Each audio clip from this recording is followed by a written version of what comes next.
Hey Moshe, thank you for coming in. Thank You've you. got it. You've got a tremendous background. You're a serial entrepreneur, a great educational background as well. And you've done multiple software companies, multiple exits, great exits. And RADLogics is way ahead. You basically invented the space of imaging and using AI and machine learning against that imaging to uncover all sorts of conditions and things like that in a way that's trusted. Plus, you've built backend systems. So very, very successful over 30 years working in management and engineering positions. And you're going to bring that expertise and insights to our conversation. So thank you for coming in.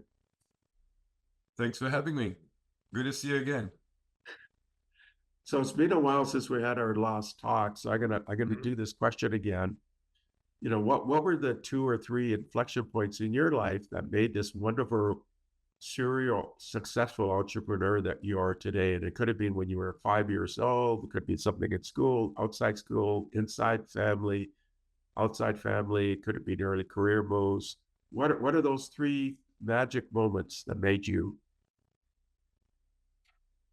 I think it goes back to my childhood. When most of my friends had, like childhood heroes, uh, typically being, football, champs and so forth. My childhood childhood hero at the tender age of 11 was Thomas Alva Edison. Okay, maybe that tells you something. Okay, of where I was going already at that age. No, but seriously, I was curious about technology and science from a very early age. Math was my passion in school, and also English would actually help me. Being born and raised in Israel, to do the transition to a global scale and working in the U.S. and other global companies down the road. I would say this is where it all started. And then my engineering background in double E and the fact that I actually was a design engineer for a number of years. So I actually designed systems and made sure that they actually work in the field, with customers' hands. That was another major milestone. And I think thirdly is the insights I got from interacting with my mentor, Peter Drucker, which was for me once in a lifetime experience. In fact, this was the main reason I put the time and effort to pursue the MBA degree at Claremont Graduate University in California. It was the presence of Peter Drucker and the ability to interact with him and learn about the main issues that a manager, a leader of a business should be focusing his energy and time on. I would say these are the three main things. So, definitely a really rich history in terms of your development and working with some of the best people, but also a great solid background in innovation and working on the technical end. Can you describe what led you to found your own first company? So initially, you get your degree in engineering, and Mhm. later you get your MBA degree. But initially, you had a Bachelor of Science in Electrical Engineering from Tel Aviv University. What was your Right. first job right after university? So my first job was actually in Israel, and it was related to the defense industry. I cannot elaborate in too much detail, but I was essentially a design engineer in a group at a large project that developed a new type of a missile system. Okay, at one of the largest, if not the largest, establishment in Israel, which is also, these days it's obviously in the news, that develops some, missile systems. This was for me a great opportunity to put to practice, what we learned at Tel Aviv University Engineering School, electrical engineering, and I was exposed not just to the specifics of being a design electronics engineer, computer engineer, but also to the overall project and system level engineering that involved many different disciplines. So I actually took that very seriously, and I put a lot of effort and time into understanding multiple disciplines, and that greatly helped me down the road. So you work on these missile systems. You do a direct application of your bachelor's degree in electrical engineering, and because missiles are so advanced, you're really working on state of the art. You work with teams. You definitely have the ability to apply it in a meaningful way.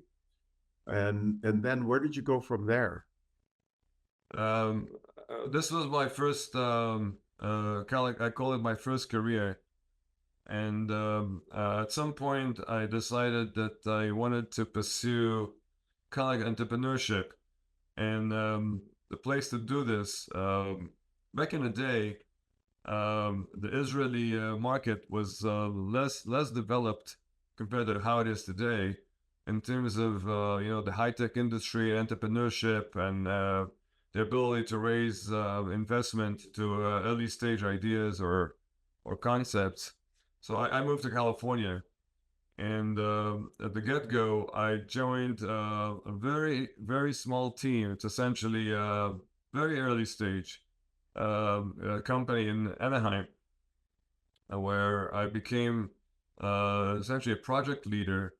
And it was a non-military application. This was another thing I wanted to essentially divest from. And it was I was like employee number 7, I believe, and we managed to develop a system related to commercial avionics, commercial airlines related. We work closely with the Boeing 777 design team on essentially creating a system that helps um, uh, stream through the maintenance of commercial airlines. And that was quite a successful system, and we ended up selling the company. Again, I was not the founder. I was not the per se entrepreneur, but I learned a lot from that. And eventually, this company was sold to HP. So this was kind of like my first touch on the ground. This is how I hit the ground running in pursuing a non-military tech career, if you will. And then what was your second company after that? My second company was also not something that I founded from scratch, but it was essentially a re-engineering, if you will, or a restart of an old company that was based in Pasadena, in California. It was originally a company that specialized in developing sensor for measuring ground movements. Okay, the kind of device that you would use in a seismograph or earth movement kind of like analysis. And it actually sent one of the first instruments that were created in this domain to the moon in one of the Apollo missions, believe it or not. So, but you can imagine that the market size for these kind of devices is pretty limited, and they kind of like got into a stalemate sort of like position. And I was brought in to try and create some maybe a new opportunity, new business opportunities, to be like the red herring, in the pot, which I did extensively. Long story, the company was eventually has grown into becoming the leader in the market for systems, and again, not just sensors, but entire systems, including software, a comprehensive solution, for anything that has to do with measuring and analyzing, physical signals from the ground. And it was eventually acquired by a Nikkei 300 company actually from Japan, a company called Oya, which is still today one of the leaders in this domain. So that's really interesting, right? So you get your Bachelor of Science in Electrical Engineering from Tel Aviv. You get to apply it to missile defense systems in the Israeli, um, defense industry. And the thing Right. is Israel is ranked in the tops in the world in that kind of capability. Then you get to apply this in a commercial application, and sort of on the commercial avionics side in your first startup. You continue this with the this kind of journey with this last one you indicated with sensors. Where did you go from there? I think at that point I felt ready enough. Yeah. So obviously, I also met of opportunities or developments outside my control that brought new ideas to mind. And so the third company I was involved with was actually a company I founded um, with two other people, and it was divided between the U.S. and Israel, and it was actually in the nascent mobile space in the mobile industry at that point, and we're talking early 2000, just at the turn of the century. Mobile cellular networks, cellular communication became very prominent with very, very high rates of growth and adoption by everyday people. And we set up to design and create a platform. And by then, my focus pretty much shifted to pure software and data related types of problems that needed solving. In this case, the problem was that cellular networks were not optimized. The lack of enough bandwidth, which was at the time and even today quite expensive to license from the perspective of the carriers of the mobile operators, required heavy investment in optimizing um, bandwidth allocation to essentially provide the best user experience you can imagine.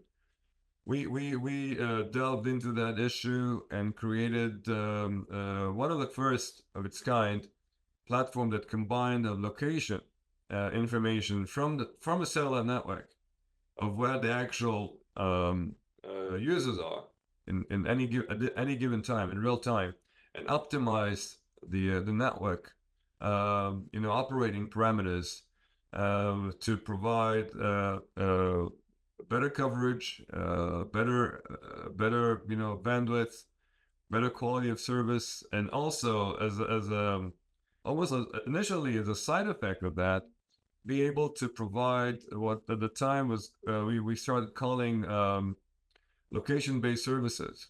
So we could actually direct certain information to people based on where they are in real time. And that at the time was pretty revolutionary. We were one of the first companies to actually deploy this at scale. At the time, the US market was actually behind most of the EU countries. So we ended up actually deploying at scale in France and other countries in Western Europe, whereas the US was a little bit, how should we say it, a little bit behind. The US only caught up with, I would say, with the mobile cellular revolution at the outset of the iPhone, in 2007 or 8.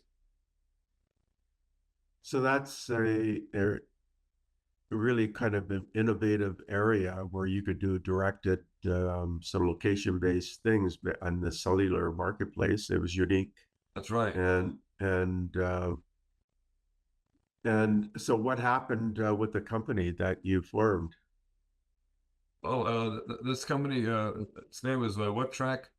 It ended up being acquired by a division of Schlumberger. Schlumberger, which is very, it's a big company in a variety of industries, had a division that focused on mobile related technologies and solution, and then they actually went public separately. As Axalta was a division of or a subsidiary of Schlumberger, and we ended up being acquired by Axalta, which is these days a few years down the road, they actually merged with their biggest competitor to become Gemalto today.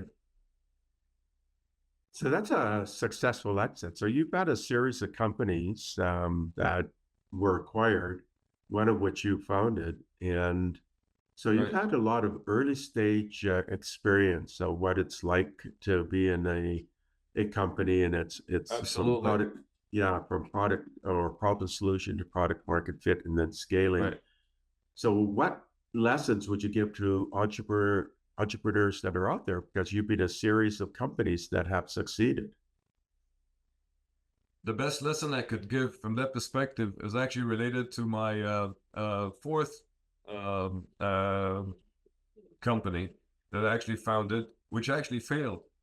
And I actually learned more from this failure, a company called Stellaris, which I started in 2004, but 20 years ago, almost to date.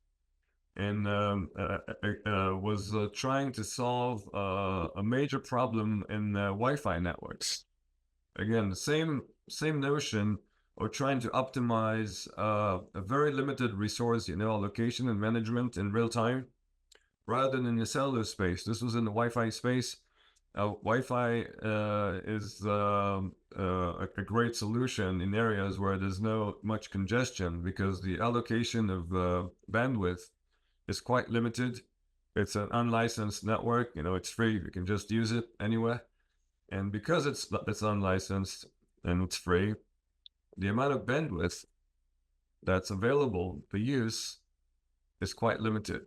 So at the outset, at the beginning of Wi-Fi, everything worked great because there were very few users. Okay, but now it's like, I know there's like probably like 10 billion endpoints now using Wi-Fi.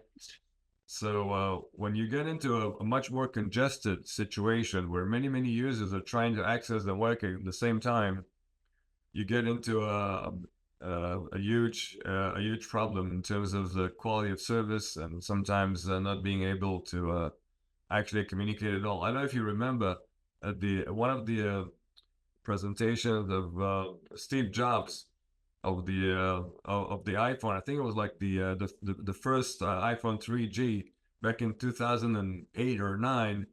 Okay, he actually asked the people in the auditorium where this was actually being held in real time to turn off their Wi-Fi on their phones because they cannot do the demo. That's what we're Right, talking about. That's right. what we're talking about. So we tried to solve the problem. We had a new idea of how to manage the in real time the bandwidth allocation to different endpoints that are trying to use the same essentially the same frequency, the same radio frequency that others are, which is a pretty difficult problem to solve. We had a pretty nifty solution that actually worked in initial tests and deployments, but then we hit a wall. And the wall is the standardization committee, the IEEE 802.11, that was supposed to approve that new, I would say, enhancement to the standard. And the wall that we hit has actually a name. The name was Intel Corporation. Yeah. They pretty much developed at the time something you could say competitive in terms of trying to solve the same problem. But in our tests, we clearly showed that our solution worked much better in terms of the optimization of the airways and in various kind of critical, nifty situation, high use situation.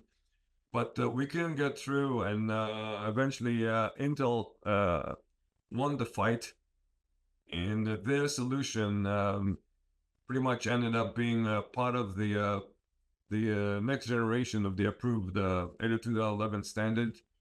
And then we had to make a decision. We could either focus our attention on a few verticals and use our technology in a non-standard way.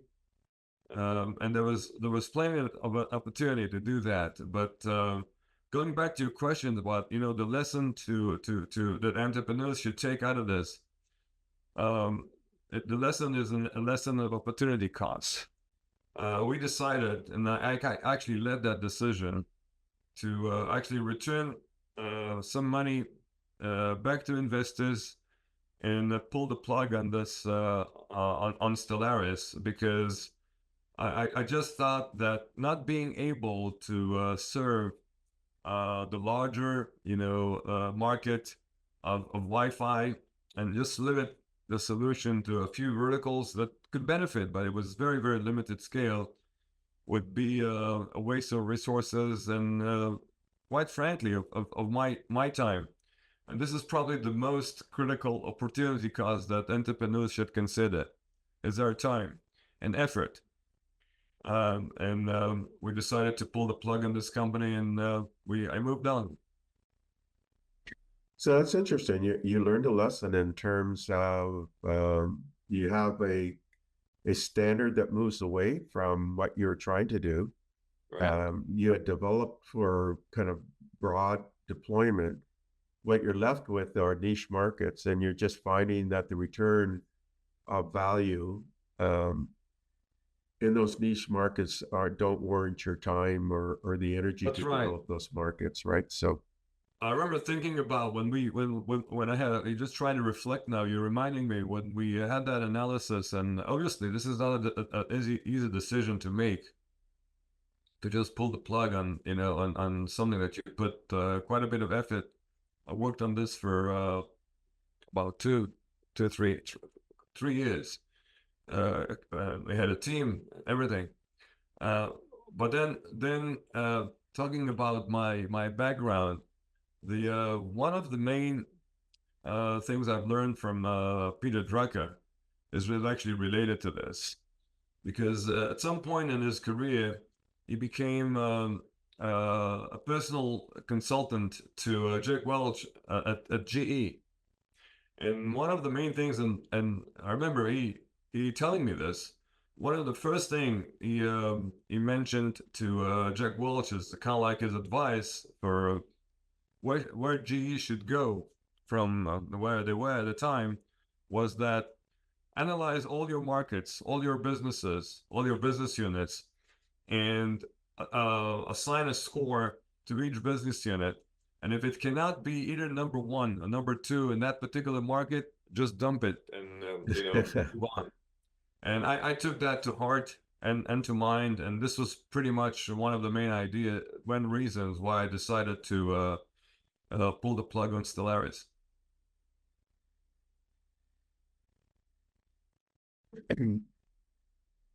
excuse me. So that's really, really fascinating. And then, so you've got this series of companies, starting with the military, or starting with the university, and you have a science, electrical engineering background. You're applying it into the missile systems. You're applying it into the commercial airspace system. You get into areas like into the broader application of cellular and localization. You apply that to Wi-Fi. You find that it's not, you couldn't get the standards to move in your direction, and you felt that the market was too small to continue in this area. So what's the next venture then you decided to do? The next one came through a chance meeting with actually with a doctor, and I never dealt with anything that has to do with healthcare, or for that matter, anything that has to do with medicine until that time. Through a mutual acquaintance, I actually came to know a radiologist who really kind of like showed me the light in the sense of the amount of data. And this is pretty much what I've always been looking for. I was looking for problems where there's a lot of data that can actually be used to optimize how things work or our services are provided to users. And it just gave me the hint that there's actually quite a lot of, you would think back in the day, I was thinking that, most of the data in medicine is essentially handwritten by doctors or nurses or whatnot, and is being stored, God knows how, in some, archives that are not readily available. And I was actually right for the for the most part. Yeah. Make a long story short, in radiology, essentially a miracle happened. And the miracle is a standard, a data standard that was established, and it's global. Everywhere you go, if you take an X-ray or a CT scan, the data that is produced by whatever machine in whatever country, or by and large, any country out there in the world, is compatible. It adheres to a standard called DICOM, and it was accepted by all countries, including China, back in the day. And this was very helpful, down the road.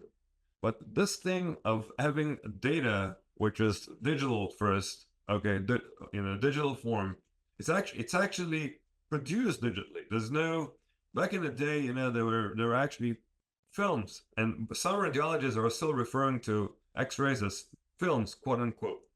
Back in the day, they had films, that they stuck on like white light walls to actually see what's going on.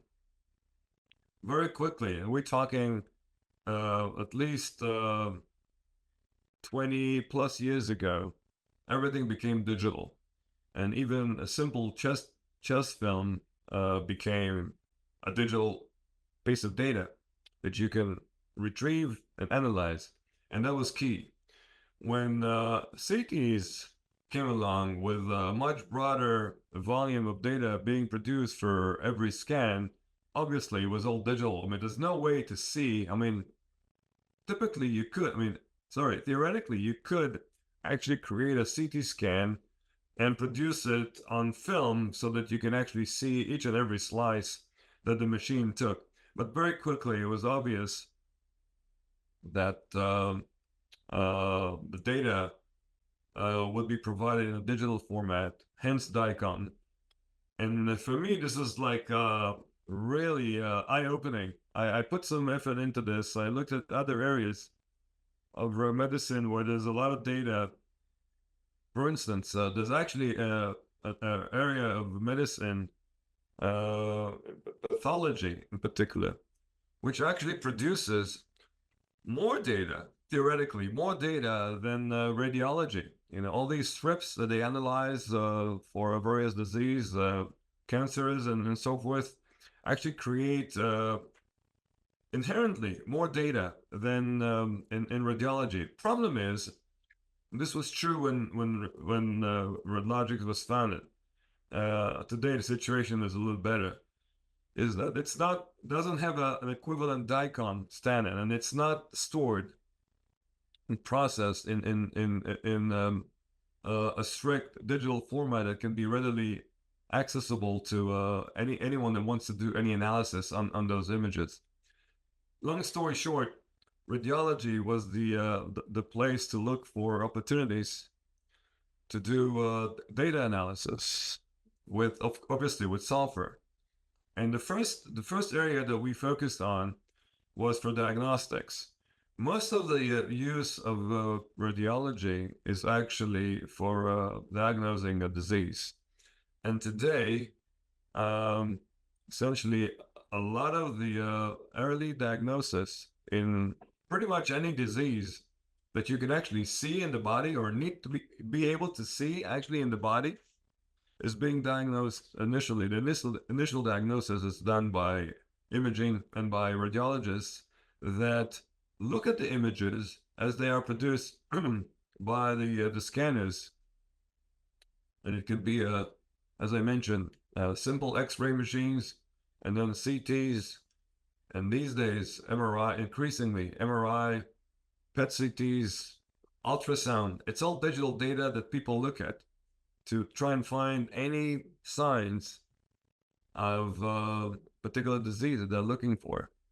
So we decided to focus on those. There's tons of information that was readily accessible, not necessarily available, but accessible. Two different things.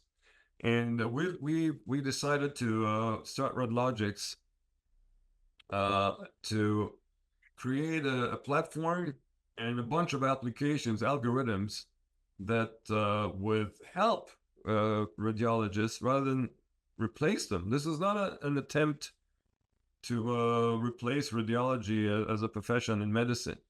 It was essentially an attempt, as were my previous stints, of creating a decision support, capital X, capital U, capital P, P, okay, ORT, support system for the clinicians that were increasingly overwhelmed by the amount of information that was being produced by those scanners. Decision support, a clinical decision support system for radiology. This was the mission statement for RADLogics when we actually founded it and raised, the initial funding for it. So, Moshe, what you're indicating is, again, and just going over your story arc, you got this amazing degree and you work at the forefront of applying this within the defense area, and then you apply it in software, in hardware combinations, so avionics industry, in the mobile industry, in the Wi-Fi industry, and then you also are now tackling in all of this data, this imaging data that comes from a variety of devices, right? Whether it's CT scans, PET scans, X-rays, there's just so much data that's being generated, that image data, and so you met a doctor and you realize that there's an application here to act as an assistant to radiologists or to the clinician, to make their job easier, and not to replace, but to make it easier, simpler, and to assist doctors who can get overloaded, to make their jobs easier, and to kind of remove the friction, so they could do more and are able to handle more, and being augmented by, and now the term co-pilot is used. So you basically created an AI co-pilot system in radiology. Co-pilot is a good term. We actually initially used a different term that we came up with called virtual resident. So in medicine, typically doctors have residents or helpers, which are essentially trainees. These are medical students that train through hands-on training. They are typically assigned. They are assigned to work with actual clinicians, and through the practice, they actually learn the job. It's on-the-job training. This is pretty much how medicine is educated, is being taught, and the resident is actually a very, very useful analogy to what we've been trying to do at RADLogics. Residents typically review the data that comes out from a scan, a study, as it's sometimes called, first, because that's how they learn. That's how they get their sense of their bearings on reading a scan and figuring out if there are any indicators of interest that would be interested to a particular disease or a patient. And then after they do their initial review, the attending physician, this is the term, essentially reviews their findings and their observations and their report, or so-called preliminary report, to affirm certain notions, certain findings or measurements or characterizations of, certain things that they saw in the images, and then complete the review and essentially finalize the diagnostical report, which is then sent to the referring physicians for the treatment. Okay, so we spent again, when I say we, I very early on I realized that this would call for some deep technology in terms of image analysis, and also a very, very elaborate clinical, I call this a clinical technical tie. You cannot just develop some technology in this domain and without closely working on this with the actual clinicians, radiologists that would be using it. So I teamed up with two leaders in this domain. On the clinical side, it was Dr. Patrick Browning. He was previously chair of radiology at Sutter Health in Sacramento. And our technical leader was Professor Haid Greenspan, which is actually a well-known, scientist in the area of, machine learning and image analysis for medical applications. So very early on, it became clear to us that the just emerging field of machine learning, and we're talking, 10, 12 years ago, could be ripe for this use case. We were actually the first company to obtain an FDA approval in this space back in the day, and we actually demonstrated and presented to FDA the notion of using machine learning. This is very different than today's large language model that is kind of like the big cry of the day. But machine learning, in essence, is the ability to teach artificial network, if you will, essentially a software about different things that exist, or different indications that exist in a particular data set. And we were probably one of the first companies to actually use that in a scalable way. So we focused initially on chest disease related applications, on CT, and we actually got our first FDA in this space back in the day. This was the kind of like the foot in the door achievement. We were very, I would say, visible in the leading community of radiologists in the most leading conferences, and actually got a very prestigious award back in the day from the leading publication in this domain on Mini, that selected us by user votes, mind you. Okay, this was a users votes as the best new radiology vendor in the field. So what you have created is the ability to AI machine learning to scan radiology images and actually detect things in at a very high rate of accuracy and quickly, which can reduce the workload of the clinicians and sort of the process. Right. And you created a back office system to support that sort of the practice side as well. That's what I'm hearing. And you had proof from different hospitals using it, and you had the leading researcher contributing her capabilities to this system, plus other doctors advising, and you had validation points with medical centers in all these different countries. So what's the evolution of this technology now? It's interesting. Back a few years ago, I was asked to speak at South by Southwest with a doctor, and we talked about the Right. use of AI, machine learning, and radiology. And at the time, I got the impression from him that doctors are kind of pushing back. Not that it wasn't they Good point. maybe it was maybe they were pushing back because they felt it would replace them, something like that. So maybe a bit of resistance. It's Yes. interesting. I'm doing quite a bit of work right now in the healthcare area and with companies with AI because I'm plugged into the Microsoft for Startups program, and there's quite a few healthcare companies there.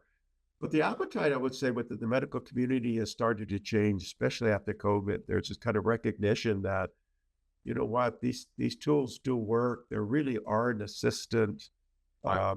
They're there to make our jobs easier, help us to find Mm-hmm. things that we may have missed. So it's like having a double assurance or triple assurance of doing a better job, but really augmenting and acting as a really effective assistant. So how do you find the marketplace has changed? Like, you know, the idea of applying AI machine learning to radiology has been out there for a while. It still isn't widely practiced, right?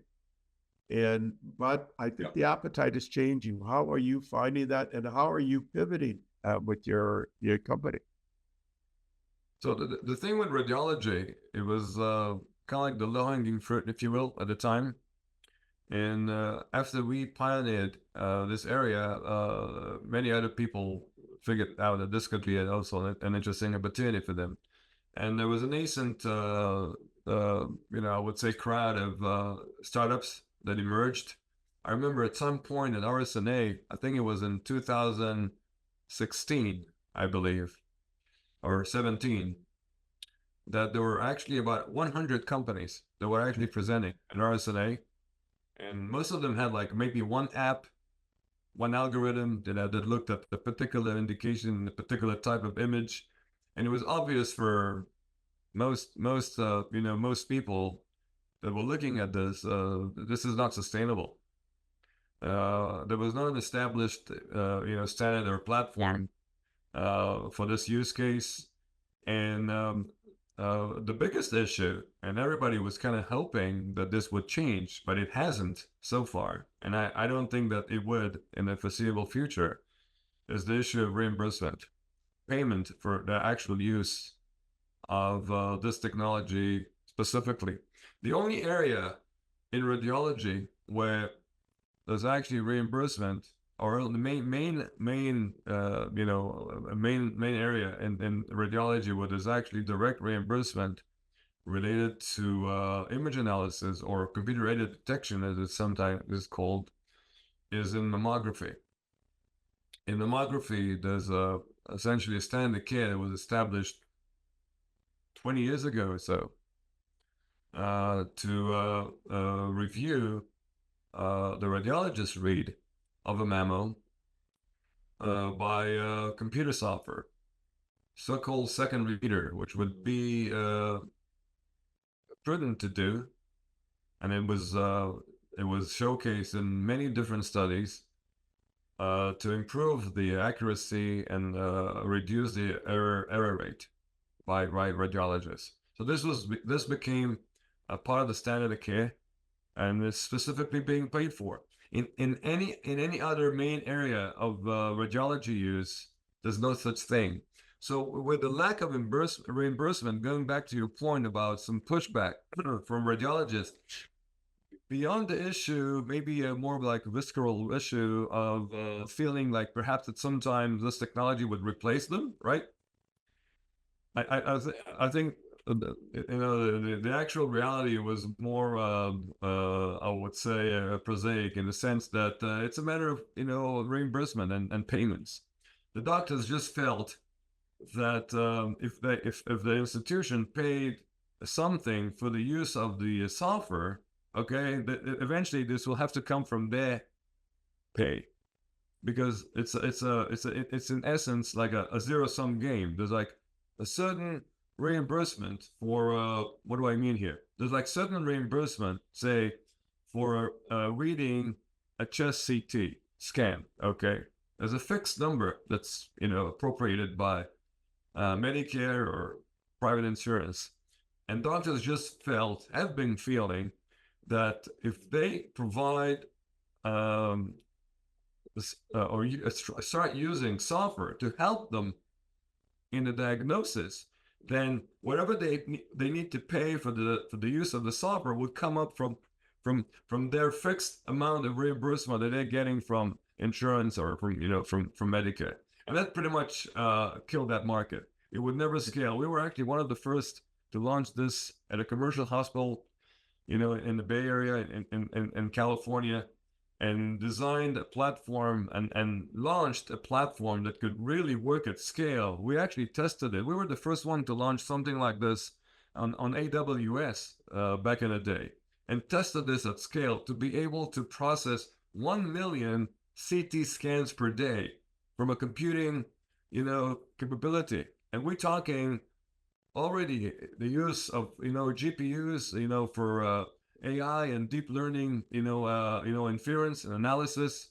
We had the platform to be able to pretty much conquer any kind of scale, any kind of problem scale. But there was no taking, there was no uptake because of what you said, and as I explained this. So we had to look for something else, how to leverage the core technology and systems, including the platform and also the algorithms, the AI algorithm, for something else that could be more, economically sustainable. We believe we found it. We're now in the process of essentially taking that tool set, including the platform, downstream in the care, in the provision of care, which means to the actual treatment of the patient. So once the diagnostics is done by the radiologist, the information goes to the clinicians, and they need to determine what treatment to provide to the patient. And also, there's an issue of once treatment is commenced, there's a follow-up, and essentially what we call disease progression management. So our focus has shifted to those two areas. We're now working very closely with Mount Sinai Hospital here in New York to establish a set of tools and capabilities to help the clinicians that actually treat certain diseases rather than diagnose them. Okay, the actual treatment of the disease, to provide tools and capabilities to help them be more accurate, more consistent, and obviously improve also their efficiency, for that matter. Yeah, so that allows you to use existing data that's out there and to re-image it. And of course, there's optimization and improvements of efficiency as a result. We're down to about the last couple of minutes. You find that then this pivot really represents a bigger opportunity for you. That's what I'm hearing. I truly believe so. So the pivot here is in the sense of the use case. The beauty of this, we like to kind of like dumping everything that we did over the years. So we're actually taking advantage of our experience. And it's not just the people, interestingly enough.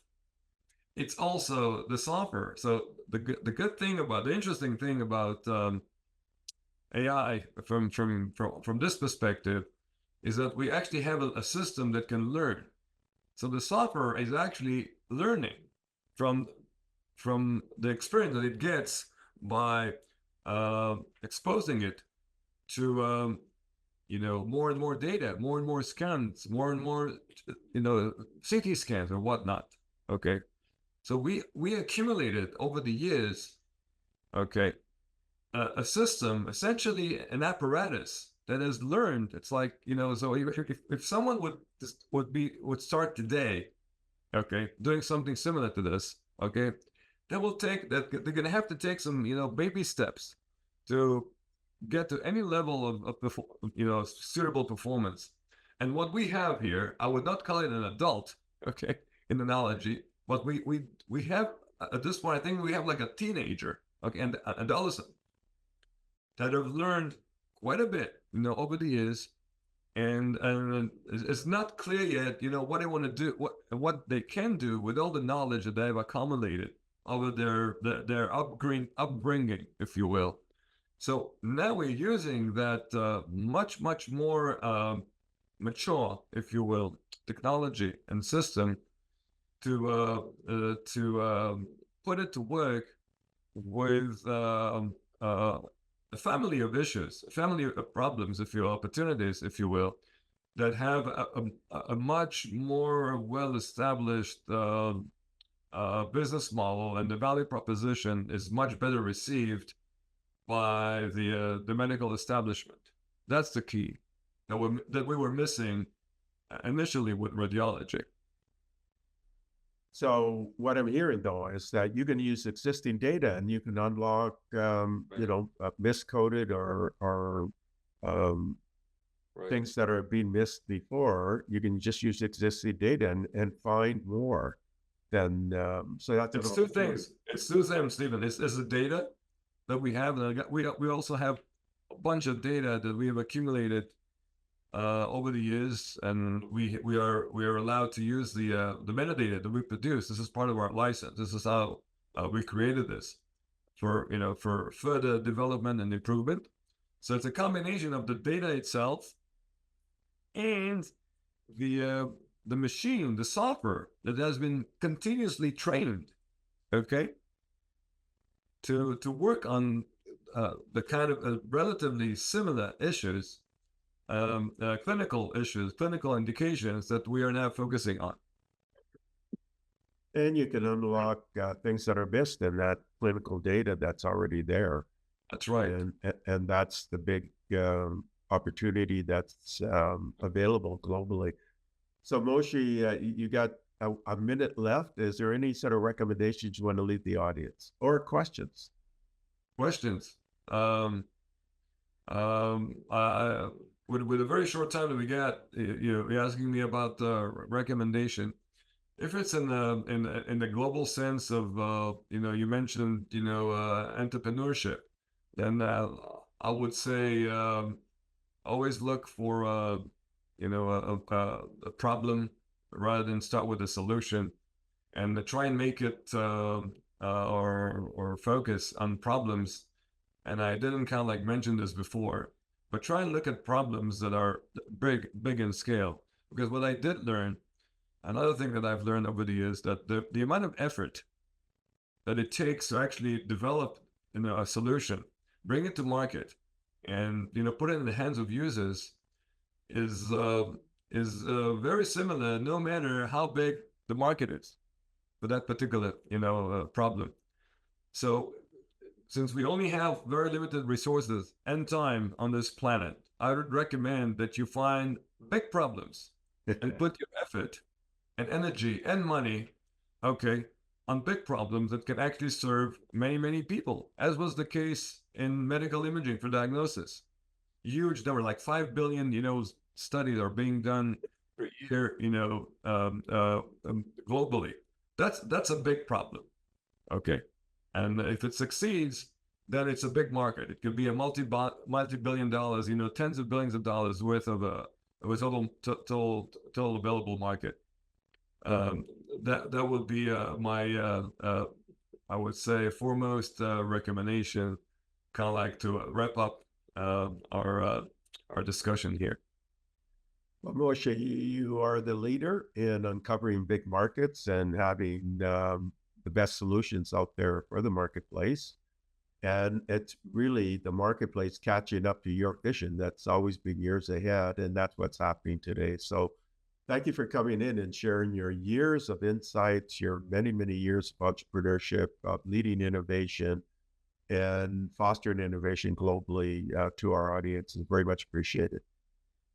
Thank you, Stephen, and it's always great to see you again. All right? Hope to see you soon. Absolutely. Bye. Thank you for listening to the Brand Called You videocast and podcast, a platform that brings you knowledge, experience, and wisdom of hundreds of successful individuals from around the world. Do visit our website www.tbcy.in to watch and listen to the stories of many more individuals. You can also follow us on YouTube, Facebook, Instagram, and Twitter. Just search for the brand called You.